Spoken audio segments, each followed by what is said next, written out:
He saw my boss dropping me off after a work party, and he said I was cheating, then filed for divorce. Hello Reddit, I'm honestly so torn about even writing this. I know how the internet works. People are going to read this, analyze every detail, and call me all sorts of names. Trust me, I get it, I deserve some of that. But I can't stop replaying everything in my head. It's like this endless loop of regret, guilt, and confusion, and I don't know what to do anymore. Maybe sharing this will help me make sense of it all. Maybe someone will read this and give me some clarity or guidance, because I sure as hell can't figure it out on my own. Here's a little bit of backstory for context. Let's call my husband James. James and I are both in our late 20s, 29 to be exact, and we've been married for about 3 years. Everything seemed perfect in the beginning. I mean, isn't that how it always starts? James is an amazing person, and I'm not going to sit here and deny that or pretend he isn't. He's kind, reliable, hardworking, and honestly, he's everything anyone could ever ask for in a partner. He made me feel loved and secure in a way I'd never felt before. And for a while, I thought we were set for life. But over time, things began to change. It's hard to explain how or when it started, but I think most people in long-term relationships know what I mean. It wasn't anything big or dramatic. There wasn't some explosive fight or major betrayal. It was just boredom, the kind that creeps in so slowly you don't even notice it at first. One day, you're laughing together, sharing inside jokes, imagining growing old side by side. And then suddenly, without realizing how it happened, you look at the person lying next to you and feel like a stranger has taken their place. For James and me, it was gradual. James is stable to a fault. And for years, I adored that about him. He was my rock, my steady hand when things got tough. But over time, that same stability began to feel predictable, comfortable. And while that might sound like a good thing, it began to weigh on me. It's not like he did anything wrong, he didn't change. But maybe I did. His predictability, once a source of comfort, began to feel suffocating. It was like I was sleepwalking through my life, and I desperately needed to wake up. Looking back now, I know how selfish that sounds. Hell, I hate admitting it even to myself, let alone putting it out here for strangers to read, but it's the truth. I wanted excitement. I wanted something, or someone, that would make me feel alive again. This is where things started to get messy. At the place where I worked, suddenly my boss started to notice me. And I don't mean in a professional way. It was subtle at first, just little things here and there. A compliment on my work, an extra smile when we crossed paths. A casual question about my weekend that felt just a little too personal to be purely professional. Then it began to escalate in ways that were hard to ignore. He started lingering a little too long when we talked. He would stare at me with this look on his face. And the way he left guard, it was almost ridiculous. He'd laugh at things that weren't even remotely funny. I knew my jokes were bad, but he'd still laugh like they were the funniest things he'd ever heard. At first, I brushed it off. I mean, he was just being friendly, right? That's what I told myself. After all, I'd been in the workforce long enough to know the difference between harmless compliments and something more, or at least I thought I did. Besides, it's not like I wasn't used to attention from other men before. Even during my relationship with James, there were the occasional glances, the polite flirting at social events. It wasn't anything serious, and it certainly didn't mean anything. But something about the way my boss looked at me felt different. It was the kind of attention that lingered, made me wonder whether there was more to his words than he let on. I told myself it didn't mean anything. After all, I'd been at this job for a couple of months, and he hadn't acted like this before. If he had any intentions beyond being my boss, wouldn't he have shown them already? Surely, this was all in my head, a figment of my overactive imagination, brought on by the dullness of my life with James. And yet I couldn't get rid of the feeling. If I'm being completely honest, I liked it. I liked the way he looked at me, like I wasn't just a name on the payroll, or the woman who filed invoices and organized schedules, like I wasn't just James's wife. For the first time in what felt like forever, I felt seen. It wasn't just his attention, it was the way it made me feel about myself. Like I mattered, like I was interesting, like there was something about me worth noticing. It woke something up inside me that I hadn't even realized had fallen asleep. I'd forgotten what it felt like to be noticed, to be wanted. And even though nothing had happened and I swore to myself nothing would happen, it was intoxicating. I started looking forward to work. I told myself I was overthinking it, reading too much into his gestures. But as much as I tried to brush it off, I couldn't deny the little excitement I felt every time I caught him looking at me like I was the most fascinating person in the room. For the first time in a long time, I didn't feel invisible. And that terrified me as much as it excited me. It didn't help that he was everything James wasn't: a charming, confident, effortlessly charismatic. He had this magnetic energy that seemed to pull everyone toward him. But somehow, it felt like all that charm was reserved just for me. When he spoke to me, it was as if the rest of the world faded into the background. He had this way of making you feel like the most important person in the room, like you were the only thing that mattered in that moment. I loved it, and before I even realized it, I started looking forward to our conversations way more than I should have. I would find myself just waiting for those moments when we'd bump into each other at the coffee machine, or when he'd stop by my desk to check in. My heart would race just a little faster, my pulse quicken, and I'd feel that flutter of excitement I hadn't felt in years. Of course, I told myself it was all harmless. After all, nothing had happened. A few compliments, some eye contact. Maybe a touch that lasted a fraction of a second too long. But that was it. No lines had been crossed. I wasn't doing anything wrong, right? But the real problem wasn't him or the attention he was giving me. The real problem was what had awakened in me. I started to care about how I looked more than I had in years. At first, it was subtle. I told myself it was just about feeling good in my own skin and reclaiming some of the confidence I felt I'd lost. But deep down, I knew I was lying to myself.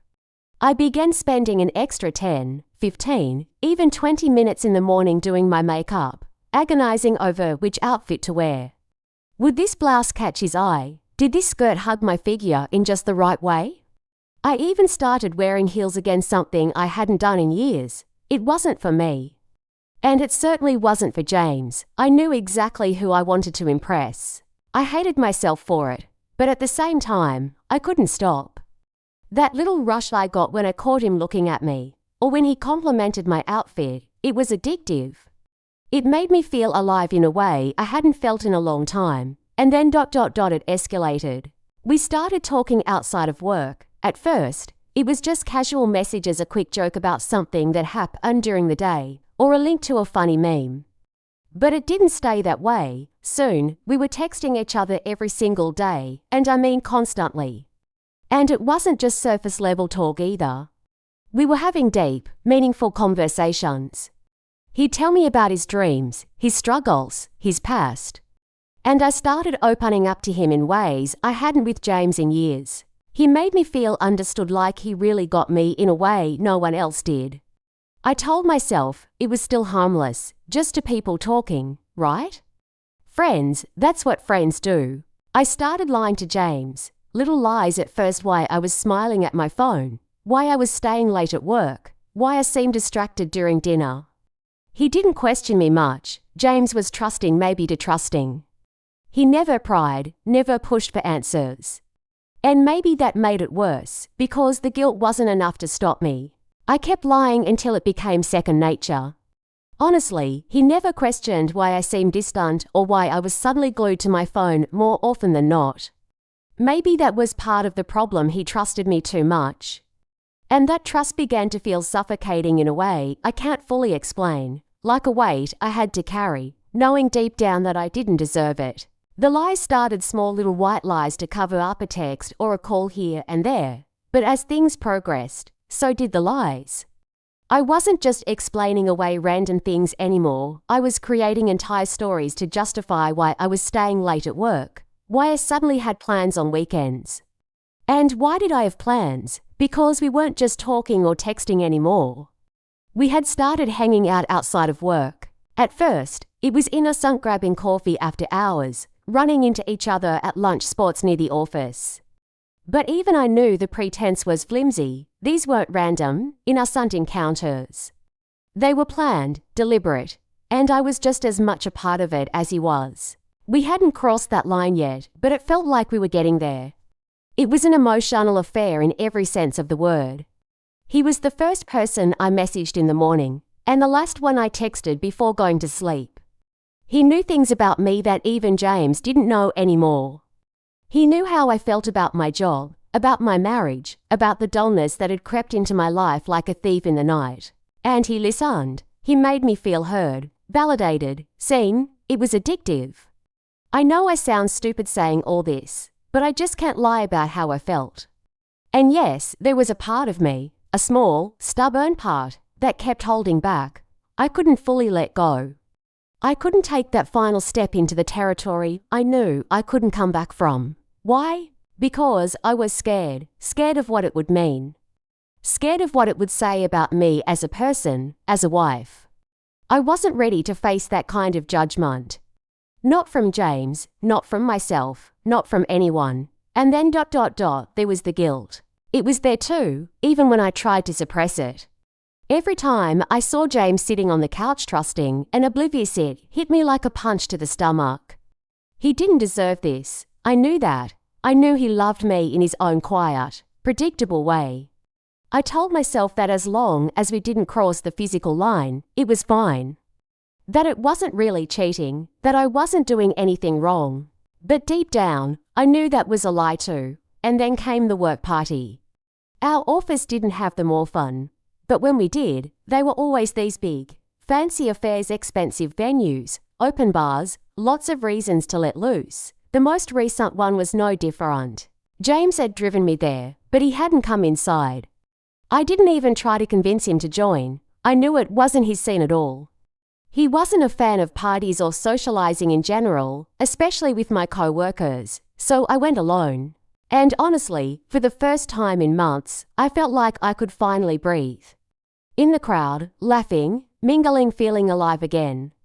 I hadn't realized how suffocating it had been for me to be stuck in this monotonous, predictable routine with James, and I knew that wasn't fair to him, but I couldn't stop feeling that way. At the party, I felt wanted, I felt seen, and it felt so good.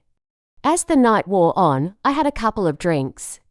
Nothing excessive, just enough to feel a little buzzed, a little lightheaded. And when it got late, I figured James had probably already gone to bed, maybe even asleep. I didn't want to wake him or disturb his peace, so I didn't think twice when my boss offered me a ride home. It seemed harmless at the time. He had given me a ride home once before a few weeks ago. There was nothing strange about it. I mean, ... it was just a ride, right? So I accepted. We made small talk in the car, the kind of talk you have when you're tipsy and everything feels a little more relaxed, a little more open.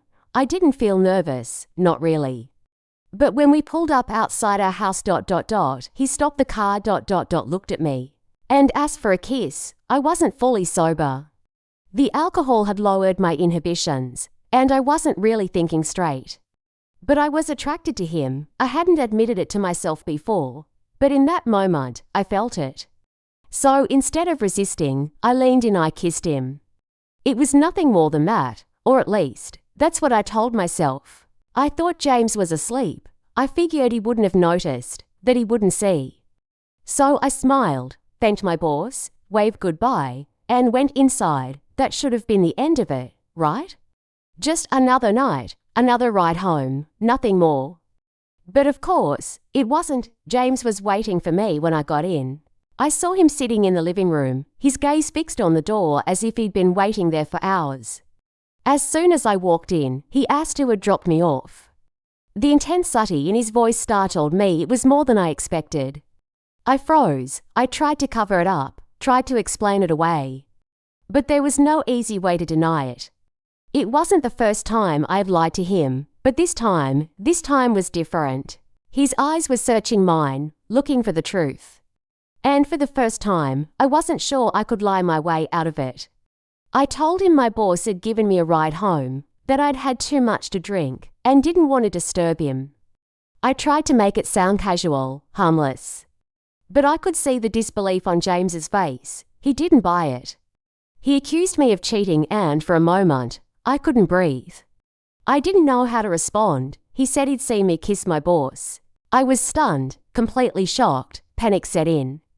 My mind was racing, trying to piece together a defense, but nothing came. How could I defend something I knew, deep down, was wrong? I hadn't gone all the way. I hadn't crossed that final line. But I had crossed so many others. I had been playing with fire for so long, and now it was catching up to me. James started listing everything he'd noticed the late nights at work, the texts I'd been getting from my boss, the way I had seemed distant, the way I had pulled away from him over the past few months. And I couldn't deny any of it. He wasn't wrong. In fact, he was right about everything. I had been different. I had been slipping away emotionally, mentally, even physically. The fight escalated quickly after that. Words were thrown that couldn't be taken back. And in the end, he told me he wanted a divorce. I begged him to reconsider. I told him it wasn't what he thought, that nothing had happened. But I could see in his eyes that he didn't believe me. And honestly, how could he? I had given him every reason to doubt me, every reason to distrust me. I had destroyed that foundation, little by little, until there was nothing left but lies. At first, James said he was going to leave. But then he paused and said it didn't make sense to leave his house when he wasn't the one who had cheated. In the morning, he packed my things. He told me I had to go. I begged, I cried, I panicked. But he didn't listen. He was firm, cold, distant. He told me to leave. So I did. I went to my parents' house, in tears. My parents were furious with me, and they had every right to be. They didn't understand how I could do this to someone who had loved me. Their house is far away, and the commute to work is brutal. Every day feels like a punishment. And honestly, I can't help but wonder if I deserve it. It's been a week now, and he still won't talk to me. He won't even let me explain. I don't know what to do. I don't know how to fix things with James. I knew deep down that coming here and sharing my story would open me up to a lot of judgment, but damn, you guys really know how to dish it out. I see all the comments and... yeah, I get it. I deserve the criticism. I never tried to paint myself as a saint, and I'm not trying to dodge blame here. I made some incredibly stupid choices, and I get it now. Now I understand the gravity of what I did. What I don't get, though, is how this situation feels like it's slipping through my fingers no matter what I do. I get it, I was emotionally invested in my boss. It was a mistake. I acknowledge that I crossed lines, and I should have never let it get that far. I didn't sleep with him, but I sure as hell made decisions that led me there emotionally, and I betrayed my husband. I get why James is pissed. I really do, but I've apologized, I've begged. I've tried everything I can think of to make things right. But nothing seems to get through to him. James just won't listen. Every time I try to talk to him, he shuts me down. Every attempt to show him that I'm truly sorry, to explain how much I regret everything, only pushes him further away. He's so adamant about wanting a divorce. He says he doesn't want me back, that I'm not welcome in his house anymore. He told me I can take my things when it's convenient, but it feels like he doesn't even care about me anymore. I'm tired. I'm just so damn tired. I've been crying nonstop. I've been trying to put everything back together, but every step forward feels like 2 steps back. My work has tanked. How could it not? My personal life is a mess, and it's spilling into everything. I'm exhausted mentally and emotionally. I try to stay focused at work, but my mind keeps spiraling back to James and this mess I created. I can't seem to get out of this dark hole I've dug myself into. And the worst part, he won't even let anyone talk to him. Not even my parents. They've tried to intervene. Tried to make him see that I'm genuinely sorry, that I made a huge mistake. But he won't budge. He's done with me. And even worse, his family won't speak to me either. It feels like I'm completely alone in this. I'm losing him. I'm losing everything. And no matter what I do, it feels like I can't stop it. Our mutual friends, they've picked sides too. They think I cheated. They think that because I kissed my boss, I'm no better than someone who slept around. They don't care that nothing physical happened. In their eyes, I betrayed James. And maybe, in a way, I did. They don't care about my reasons. They only see me as the villain. And then just when I thought things couldn't get worse, there's the HR meeting. I don't even know for sure what it's about, but I have a feeling it's connected to my boss. And me, I'm terrified. I have no idea what they'll say or do. But after everything that's gone down, it feels like the last nail in the coffin. I just want to fix this. I want to make things right with James, but he doesn't want to try. I feel like I'm drowning. Every effort I make to repair things only seems to push him further away. I'm so lost and confused. How do I fix this? How can I prove that I truly regret what I've done? It's like every door is closing, and I'm just standing here, watching it all fall apart. I'm asking for help, but I don't even know where to turn. Should I just give up on trying to fix things with him? Should I accept the reality that he's done with me? I don't want to. But if he's not willing to work through this, what am I supposed to do?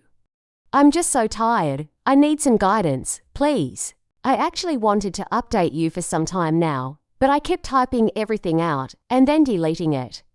I guess I felt embarrassed. I didn't want to face the fact that a lot of you probably saw this coming, but here I am anyway. I've got a lot to unpack, so let's just dive into it.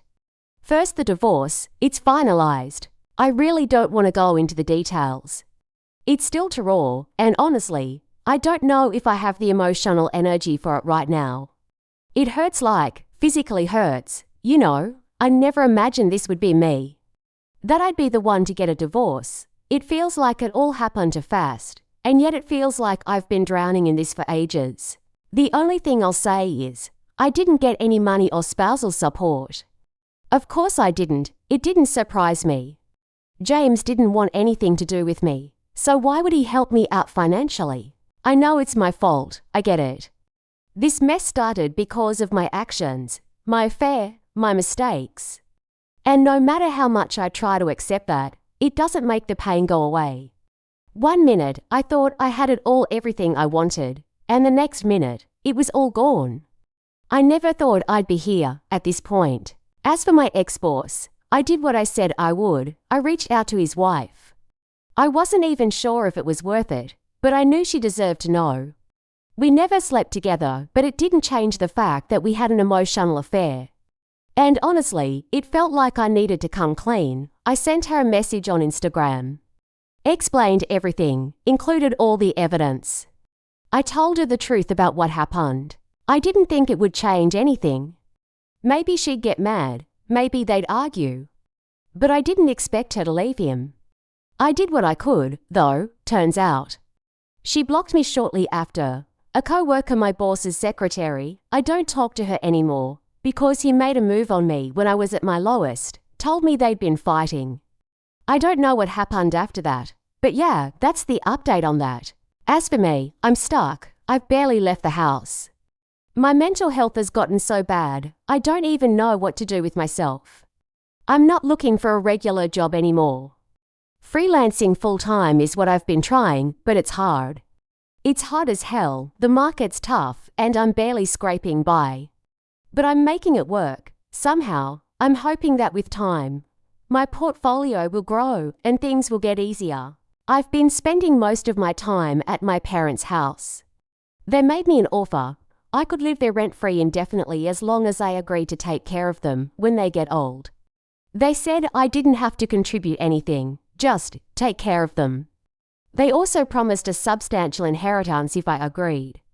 I'm an only child, so I guess they're looking at me to be the one who will step up. I told them I needed time to think. Honestly, I don't know if I can do it. I don't know if I want to. The idea of spending my life taking care of them, it sounds like a trap. But at the same time, I feel like it's my responsibility. I'm not sure. They want me to sign a contract though, so it's not like I can back out once I agree. And then, there's the part that still stings. My parents, who've been supportive through all of this, still have James in their lives. My dad goes fishing with him sometimes. He talks about how great James's new girlfriend is. They even invited him to Thanksgiving. They still talk about him like nothing happened. And that hurts, like hell. I told them I won't have dinner with them if they invite him over again. I just can't sit there and watch him with his new girlfriend at my dinner table. It would be too much. So yeah, that's where I'm at, alone. I don't really talk to my friends anymore. They pick their sides, none of them picked me. It's lonely, I don't know what to do anymore. I'm just here, trying to get through each day. I don't know if I'll ever be okay again, or if this is just my life now. But yeah, that's my update. Thanks for reading. And thank you to those of you who actually cared enough to DM me and check in. Honestly, my life is such a mess right now, and I know it's all my fault. I messed up. I know that. I've been sitting here, living with the consequences of my actions, and trust me, they're hitting hard. I also get it, getting bashed online is part of the deal when you share your mistakes on a platform like this. I knew what I was signing up for, but it still stings, you know? It's like, yeah, I know I messed up. I don't need reminders every time I open this app. But for those of you who didn't just jump to pile on, who actually took the time to send a message, to check in, or to show some kind of compassion, I mean it, thank you. It means a lot more than you probably realize. So yeah, for what it's worth, thanks.